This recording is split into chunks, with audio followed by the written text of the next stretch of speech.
2 महीने में उनको समझ में आ गया कि उनका कोई विरोधी दल में पूछने वाला नहीं है और यही कारण है कि उन्होंने तेजस्वी जी को अब 2025 का उम्मीदवार घोषित कर दिया है।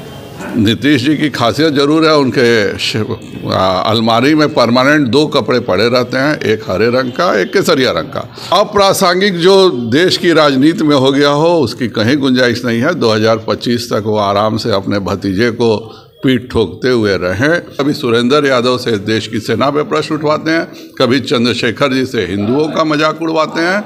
यह इनका एजेंडा है कि जनता उनसे नहीं पूछे कि बिहार में 6 महीने में कानून व्यवस्था इतनी चौपट क्यों हो गई है। नीतीश कुमार जी की खासियत है कि जब भी कोई मिलता है उसको पहला लाइन जरूर सुना देते हैं कि हमारे बात तो आप ही हैं, और इस झांसे में जो आते हैं वह सड़क पे रहते हैं। नमस्कार, लाइव बिहार देख रहे हैं आप। मैं हूं आपके साथ सुंदर कुमार। 2024 लोकसभा चुनाव दिलचस्प इसलिए होगा क्योंकि तमाम विपक्षी दल जो है वो अब विपक्षी एकता की बात कर रहे हैं। जहां एक तरफ मुख्यमंत्री नीतीश कुमार विपक्षी एकता को लेकर के जुड़े हुए हैं, समाधान यात्रा पे हैं, इसके बाद भारत दौरे पे जाएंगे और विपक्ष को एक करने का प्रयास करेंगे। तो वही ममता बनर्जी भी प्रधानमंत्री का चेहरा अपने आप को मानती है, तो अरविंद केजरीवाल भी। वही बीते दिन तेलंगाना के मुख्यमंत्री केसीआर ने विपक्षी एकता को जोड़ने के लिए एक बैठक बुलाई थी, जिसमें मुख्यमंत्री नीतीश कुमार को और उप मुख्यमंत्री तेजस्वी यादव को उन्होंने इन्विटेशन तक भी नहीं भेजा था। इसी पे भारतीय जनता पार्टी के प्रदेश अध्यक्ष, बिहार के प्रदेश अध्यक्ष डॉक्टर संजय जायसवाल से जब हमने बात किया तो उन्होंने नीतीश कुमार पे जमकर हमला बोला। काफी कुछ कह रहे हैं, सबसे पहले वो बयान को आप सुनिए।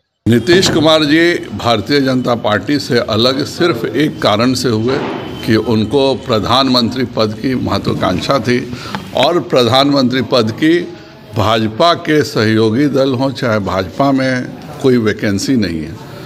पूरा देश का हर नागरिक माननीय प्रधानमंत्री मोदी जी के रूप में ही अपना प्रतिनिधि देखता है, और इसी आकांक्षा और अति महत्वाकांक्षा के कारण वह जा करके महागठबंधन में समझौता किए और समझौता करके प्रधानमंत्री बनने का अपना एक उम्मीद पाले हुए थे।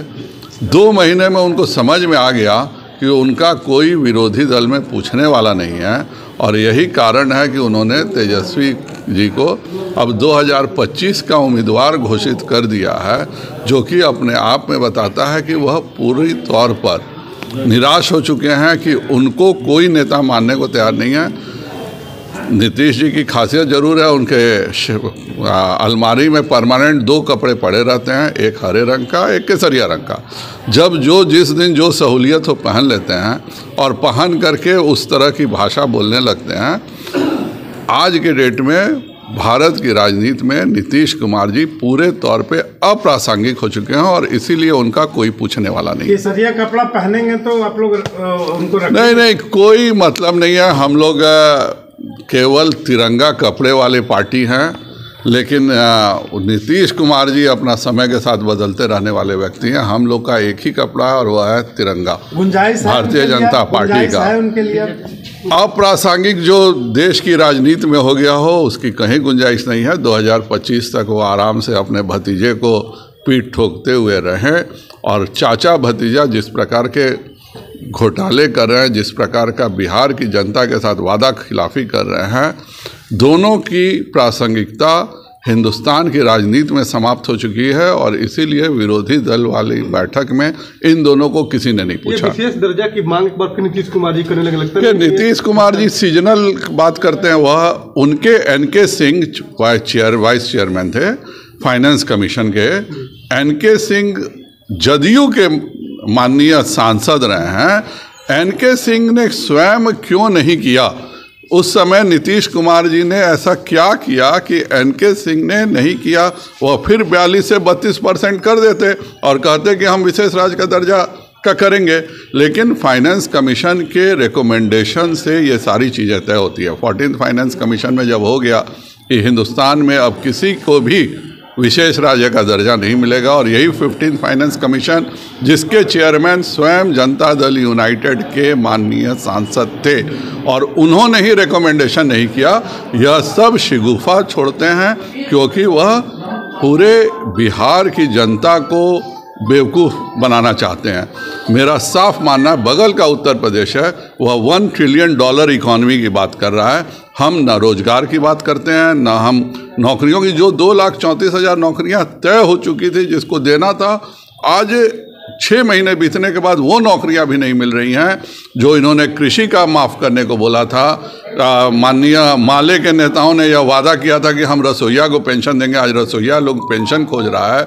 आज आंगनबाड़ी की सेविकाएं पेंशन खोज रही हैं। वो लोग को इन्होंने खुद कहा था कि सारा संविदा आधारित बंद करके सबको परमानेंट जॉब देंगे।